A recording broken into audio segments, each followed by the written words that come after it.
मेरा नाम है मोहित और आपका स्वागत है हमारे यूट्यूब चैनल हिस्ट्री चैंपियन में। तो जैसा कि आप जानते हो, आपका जो पेपर होने वाला है इन्वायरमेंट स्टडीज का, उससे संबंधित आपके सामने जो एएससी का पेपर होगा, सारी चीजें मैं आपको पढ़ाने वाला हूँ। फ्री में नोट्स डाल रखे मैंने। तो इससे संबंधित आपके सामने जो यूनिट 4 को मैं अब पढ़ेंगे। यूनिट फर्स्ट, सेकंड और थर्ड ऑलरेडी पढ़ लिया है, आप यूनिट 4 को अपन पढ़ेंगे। अच्छा, अगर आपने यूनिट फर्स्ट सेकंड थर्ड नहीं देखी है तो डिस्क्रिप्शन में प्लेलिस्ट का लिंक दे रहा हूँ। डिस्क्रिप्शन में प्लेलिस्ट के लिंक पे क्लिक करके सारी यूनिट आप अच्छे से देख सकते हो। एक बात और, अच्छा, अगर आप ये पीडीएफ जो मैं पढ़ा रहा हूं अगर फ्री में पढ़कर रिवीजन करना चाहते हो तो डिस्क्रिप्शन में आपको किसका लिंक मिल जाएगा? टेलीग्राम का लिंक मिल जाएगा। उस टेलीग्राम के लिंक पे आप क्लिक करके बाकी के जो पूरी पीडीएफ है इसको पढ़ सकते हो। वहां पर फाइल वाले सेक्शन में जाना, सर्च करना इन्वायरमेंट, फ्री में आपको पीडीएफ मिल जाएगी। और टेलीग्राम को जरूर से ज्वाइन कर लो। सारे के सारे पेपर के इंपॉर्टेंट क्वेश्चन, नोट्स और कोई अपडेट रहती है, सब की सब फ्री में हमारे जो टेलीग्राम चैनल उस पर देखने को मिल जाता है। जरूर से आप जो हमारा टेलीग्राम चैनल उसको ज्वाइन कर लो। चलिए शुरू करते हैं। आपके सामने जैव विविधता और संरक्षण से संबंधित आपके सामने जितने भी जो प्रश्न है आपके सामने वो देखने को मिलते हैं यूनिट नंबर 4 से, उसके बारे में अपन पढ़ेंगे। साथ के साथ अगर कोने में जो व्यू प्रोडक्ट वाला ऑप्शन दिखाई दे रहा है, इस पे क्लिक करके अगर आप फ्लिपकार्ट और मिंत्रा से कोई प्रोडक्ट खरीदोगे, सबसे ज्यादा डिस्काउंट वहां पर भी देखने को मिलेगा, तो जरूर से ज्वाइन कर लेना। चलिए जैव विविधता और संरक्षण की बात करें। जैव विविधता क्या होती है? जैव विविधता का अर्थ होता है पृथ्वी पर पाए जाने वाले सभी प्रकार के जीव, पौधे, पशु और सूक्ष्म जीवों की विविधता को जैव विविधता के नाम से जाना जाता है। मतलब भाई, इससे पहले वाले वीडियो में मैंने बताया था, अलग अलग प्रकार की पृथ्वी पे जो पेड़ पौधे, पशु पक्षी आपके सामने जो पाए जाते हैं उसको क्या कहा जाता है? आपके सामने जीव, जो जैव विविधता के नाम से आपको जाना जाता है। ये सारे टॉपिक के ऊपर हो गए थे अपने यूनिट नंबर 3 में, सारे टॉपिक हो चुके हैं आपके सामने। इसमें अपन पढ़ेंगे जैव विविधता को, जैव विविधता का संरक्षण किस प्रकार से किया जा सकता है। समझ में आ गया? तो जैव विविधता को होती है, उसका संरक्षण किस प्रकार से किया जा सकता है? जीवों को प्राकृतिक आवास में सुरक्षित रखना या स्थल का संरक्षण करना, क्या कहा जाता है? स्थल में संरक्षण करना। मतलब कोई भी जीव जंतु भाई आपके सामने, उनको क्या क्या आपने उनको सुरक्षित करने के लिए आपके सामने उनको अपने, जैसे भाई सरिस्का अभ्यारण्य में अगर कोई चीता है उसको अपने गिर में रख दिया, आपके सामने गिर वालों को यहाँ पर लाकर लेकर आ गए, या कोई आपके सामने अभ्यारण्य में ले गए, राष्ट्रीय उद्यान में ले गए, कहीं पर चिड़ियाघर वगैरह में ले गए, तो इससे क्या किया जाता है? आप उनको प्राकृतिक सेम टू सेम जैसा आपके सामने प्राकृतिक आवास है वैसा का वैसा प्राकृतिक आवास उनको दिया जाता है। उसको क्या कहा जाता है? स्थल में संरक्षण। समझ में आ गया? ये ट्रांसफर कैसा होता है? जो राष्ट्रीय उद्यान होते हैं और अभ्यारण्य होते हैं उन्हीं में जो जीवों को ट्रांसफर किया जाता है उसको क्या कहा जाता है? आपके सामने जैव विविधता के संरक्षण के नाम से जाना जाता है। अगले वाला पॉइंट आपके सामने स्थल से बाहर संरक्षण। स्थल से बाहर संरक्षण कैसे होता है? जीवों को प्राकृतिक आवास से बाहर सुरक्षित स्थान पर रखना और उनका संरक्षण क्या कहलाता है? भाई आपके सामने स्थल से बाहर का संरक्षण कहलाता है।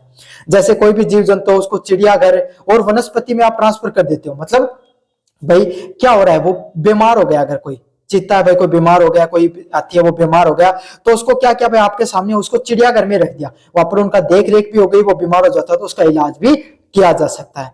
या काफी प्रकार के वनस्पति उद्यान भी हुए भाई, उठे भी ले जाके उनको क्या कर दिया जाए? इलाज वगैरह कराने के लिए वहां पर उनको भेज दिया जाता है। समझ में आ गया आपको अच्छे से? अगले वाला पॉइंट आपके सामने जल संसाधन। जल संसाधन क्या होते हैं?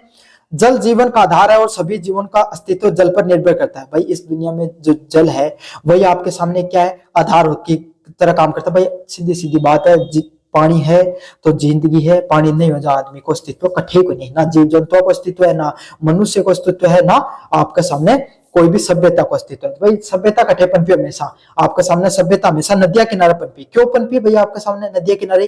क्योंकि नदियों के एक पानी मिलता है, वहीं से कृषि होती है, वहीं से इंसान को भोजन मिलता है कृषि के माध्यम से, और खुद के पानी भी पीने को मिल जाता है। तो यही है, जल संसाधन भी बहुत ज्यादा इंपॉर्टेंट होते हैं। और जल का अत्यधिक दोहन से क्या होता है भाई? जल का अत्यधिक दोहन मतलब बहुत ज्यादा अगर जल को आप निकाल लेते हो, भूजल को जमीन से, भाई आपने क्या करी? पहले कौन 10-10 नोजल चले करते, आज का 5-7 ही नोजल चल रहे हैं। क्यों चल रहे हैं? क्योंकि जमीन में पानी पहले 70-80 फुट पहले दो बताया करते हो 50 फुट में पानी मिल जाए तो, और ताला पिताजी टाइम में 150 फुट 100 फुट तक पूछ गो, और आज का टाइम में 200-250 तक पानी मिला अपने, है ना? तो क्यों को भाई आपके सामने, या तो होने की बात करूं आपके सामने ना, सूरजगढ़ जो झोनक और जो क्षेत्र है ना, यहाँ उठे तो उतना भी कोई मिले, उठे तो 400-500 पे मिला है। तो ये तो झुंडा के आसपास को क्षेत्र है या फिर जो सिक्कर के आसपास को क्षेत्र में उड़े 200-250 पर पानी मिला अपना, है ना। तो जल का अत्यधिक उपयोग जल संकट को जन्म देता, मतलब जल को अगर बहुत ज्यादा उपयोग करेंगे ना, इससे क्या जल संकट उत्पन्न हो जाए। समझ में आ गई। जल से जुड़ी समस्याएं, अगर जल का से के समस्याएं, बाढ़, बहुत ज्यादा वर्षा हो जाएगी तो क्या हो जाता है भाई, आपके सामने बाढ़ आ जाती है।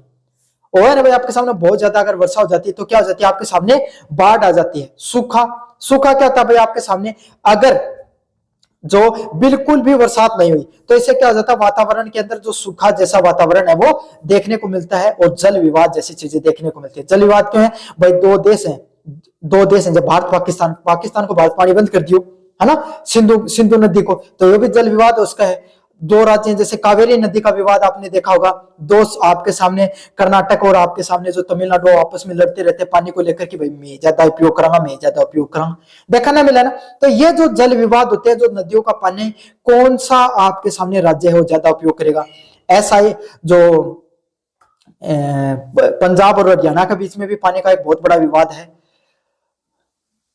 जब जल के बंटवारे को लेकर देश व राज्यों के बीच में संघर्ष होता है उसको क्या कहा जाता है, जल विवाद के नाम से जाना जाता है। मतलब कोई भी दो अलग अलग प्रकार का आपके सामने कोई भी देश होगा, कोई भी राज्य होगा, वो आपस में लड़ाई कर रहे हैं, क्या चीज के लिए कर रहे हैं, पानी का बंटवारा के लिए, कि कौन सा राज्य आपके सामने, कौन सा आपके सामने नदी को पानी कितना ज्यादा लेगा, कोई कम ले रहे हैं, कोई यो आरोप लगा कि भाई मान तो मिले को नहीं, कोई यो आरोप लगा मान तो मिला है, ज्यादा मिल रहा है ना, ये पानी छोड़ रहा को नहीं।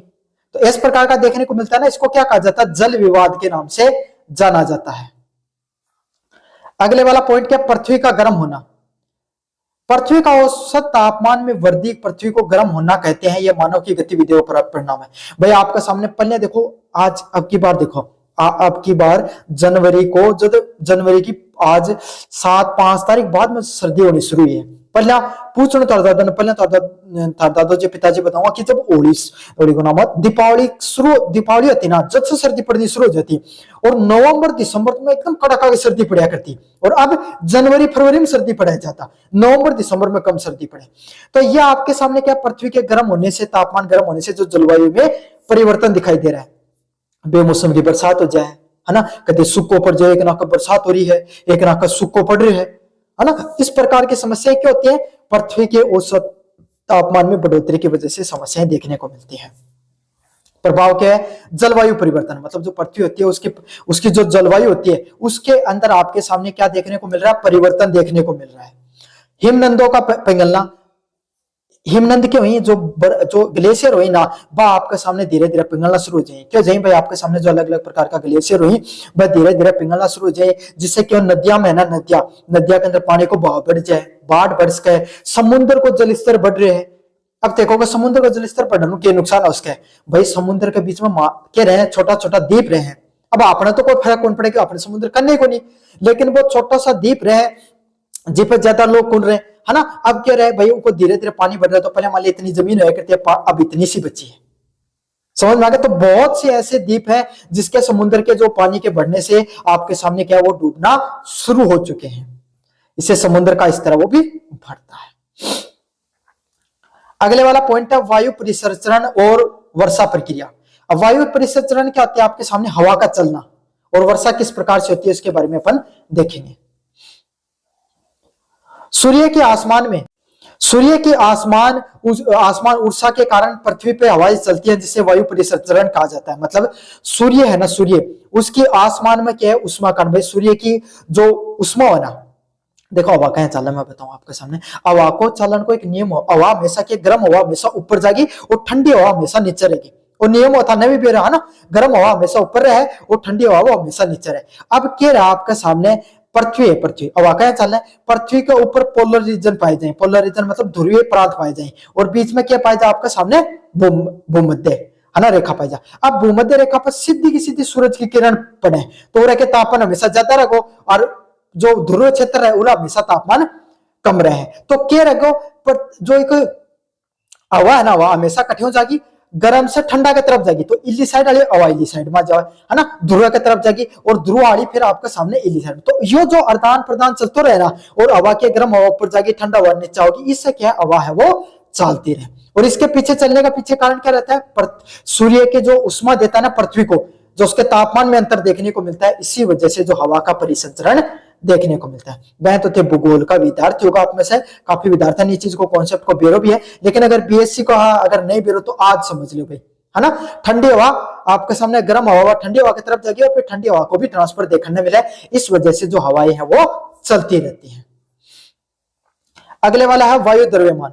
समान ताप और नमी वाली हवा का समूह वायु द्रव्यमान कहलाता है। मतलब सेम टेम्परेचर और जो नमी होती है, इस वायु द्रव्यमान क्या है भाई। वायु द्रव्यमान के आपके सामने सेम टेम्परेचर और सेम नमी रहना, जब हवा के द्वारा, हवा को कितो बोझ है, अब तय होगा हवा में के वजन हुआ है भाई। रुई है, रुई ने अगर थे एक रुई को थोड़ा रुई को फो कर हाथा पर धरियो तो कोई वजन को दिखा है, लेकिन एक पूरी कट्टो भरेड़ो रुई को दे वजन रहना अंदर, तो यही है। अगर नॉर्मल हवा अपना महसूस को नहीं हुआ, लेकिन इतनी जो सारी हवा, जो सारी पृथ्वी की हवा है ना, तो उनको कुछ न कुछ द्रव्यमान जरूर रहे। अगर ते चंद्रमा पर चल जाओ तेरी नसाओं से, नशा से खून पाट के बाहर नहीं निकल जाओ, इसलिए तो एस्ट्रोनॉटिकल सूट पहरे जा है। कदे देखो जो अंतरिक्ष में जो आपका सामने जो जा है, वैज्ञानिक तो कोई सूट पहन के जाए, वो क्यों पहन के जाए, ताकि जो वायु को जो द्रव्यमान है वो अपना पृथ्वी पर रहने के लिए सब शरीर बन रहे, लेकिन उठे तो द्रव्यमान को नहीं, क्यों वायु को नहीं, वायुमंडली को नहीं, चंद्रमा पर तो अंतरिक्ष में तो उठे इतना दबाव को नहीं वायु को, तो इस वजह से अपनी नसें वो फटकर उनसे खून बाहर आ सकता है आपके सामने, इसीलिए उस द्रव्यमान को मेंटेन करने के लिए वो सूट पहना जाता है। समझ में आ गया। तो वायु और के द्वारा लगाए जाने वाला दबाव होता है, उसको क्या कहा जाता है, वायु द्रव्यमान के नाम से जाना जाता है। अगले वाला पॉइंट है वर्षा।